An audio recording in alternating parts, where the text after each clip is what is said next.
Pixel. Oh, hello. My name is JP, and yes, I will be talking like an asshole for this entire video. Today, I would like to talk about the state of balance in Battlefield Hardline. To this, I'm going to get one of a few responses. The first being, what the fuck are you playing that piece of shit game for? Don't you like good games? Why aren't you playing good games like Battlefield 2? The second being, what's there to talk about? You got your K10, your M16A3, your M4A1, 300 knockout, and your 787P Magnum. Those are the only guns in the game, and they are totally balanced. To the latter I say, you are fucking hopeless. And to the former I say, get off your high horse. There's a lot to enjoy in this game if you're primarily an infantry player. A few disclaimers before we get started. I don't claim to be a great Battlefield player. This isn't going to be top tier MLG elite fucking pro gameplay. It's just me playing the game, so be nice. This was also recorded before any patches for this game went live. As a game in the modern era, it will be patched many times, and once is, could very well invalidate the content of this video. With that being said, let's get started.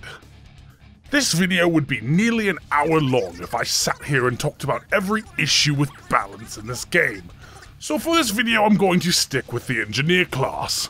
I may cover the other classes in future videos, but it really just depends on how this one goes. Alright, on to the engineer class. Or should I call it the K10 class if you're the cops, and the, well, if you're playing the crooks, you likely aren't playing as this class anyways. This is my primary complaint with this class at the moment. It's hard to compete with the K10 even as other classes, unless you are playing on one of the few larger maps, and if you're playing as the engineer as the crooks, you basically don't have a weapon that can counter this one. To explain this, I'm going to head over to Simthic.com. This website is an amazing treasure trove of information on anything in the past few Battlefield games, and I even believe they also cover the Call of Duty games. So if you ever want information on any gun, head over to Simthic.com and learn your fucking brain off. Now, before we head over there, I'm going to rattle off some metrics here, which will also be displayed on screen. Please note that these values for time to kill assume that you don't miss any of your shots, which, let's be honest, isn't that far-fetched of an idea, as recoil's pretty tameable for the majority of the guns in Battlefield Hardline. While the MPX is another amazing cop exclusive weapon, the clear winner for the cops engineer class is the K10. Let's compare this single weapon to every other SMG that the crooks can use and see how they stack up. The K10's time to kill at max damage is 150 milliseconds. This is practically the blink of a goddamned eye, leaving its time to kill at minimum damage to 450 milliseconds, which is still pretty damn fast. Damage starts at 34 up to 10 meters and falls off to 12 damage at around 30 meters, and has a grand total of 26 bullets at its disposal. All of this and its blazing fast 1200 rounds per minute make this weapon the ultimate close quarters automatic weapon. The P90, being the closest competitor aside from the universal MP5K, lands at 267 milliseconds at max damage, and 600 milliseconds at minimum damage. Each bullet does 25 damage, maximum up to 20 meters, and falls off to 12 damage at 40 meters and further. With 900 rounds per minute and almost 10 damage less per shot compared to the K10, even a 51 round clip can't keep it up to snuff with that cop exclusive weapon. The Uzi hits 300 milliseconds time to kill at max damage, literally twice the time to kill as the K10, with a staggering 900 millisecond time to kill at minimum damage. 34 damage per shot up to 8 meters, falling off at 12 per shot after 20. All of this, and the fact that the gun only shoots at 600 rounds per minute, This gun is a goddamn joke in comparison to not only the K10, but to other weapons at the engineer's disposal as well. The UMP also hits a 300 millisecond time to kill at max damage, but comes in at a more acceptable 500 milliseconds time to kill at minimum damage. This gun also does 34 damage up to 15 meters and falls off to 20 damage after 30 meters. Also attempting to boast the pitiful 600 rounds per minute, this gun is above the Uzi, but still a rather lackluster gun in comparison to most other weapons. And finally, the MP5K.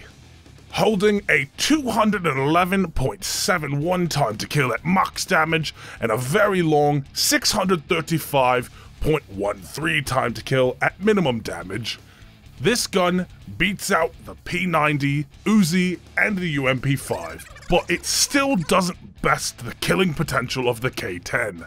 This gun hits 34 damage maximum up to a pitiful 8 meters, falling off to 12 damage just after 20. This, and an 850 rounds per minute fire rate, and an underperforming 21 round clip, the K10 still reigns king. Now, with all this being said, we get that the K10 is better than the rest of the other guns. But what is most interesting is how much better the K10 is over its competition.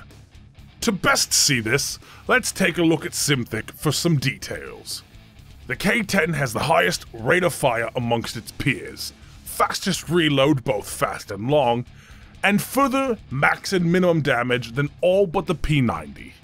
The only place this gun marginally fails in comparison to its competition is its horizontal recoil and muzzle velocity, both statistics that really aren't that impactful to a weapon's performance. Now, Visceral has claimed that they plan to reduce the K10's damage from 34 to 33, thus changing it from a 3-shot kill minimum to a 4-shot kill minimum. This change really isn't going to affect the gun's performance that much at all, and it is still going to be an absolute fucking powerhouse. I personally think that the K10's damage should be equal to that of the P90's. 33 damage at 1200 rounds per minute is still crazy powerful compared to the P90's pitiful 25 damage at 900 RPM. It really isn't a contest.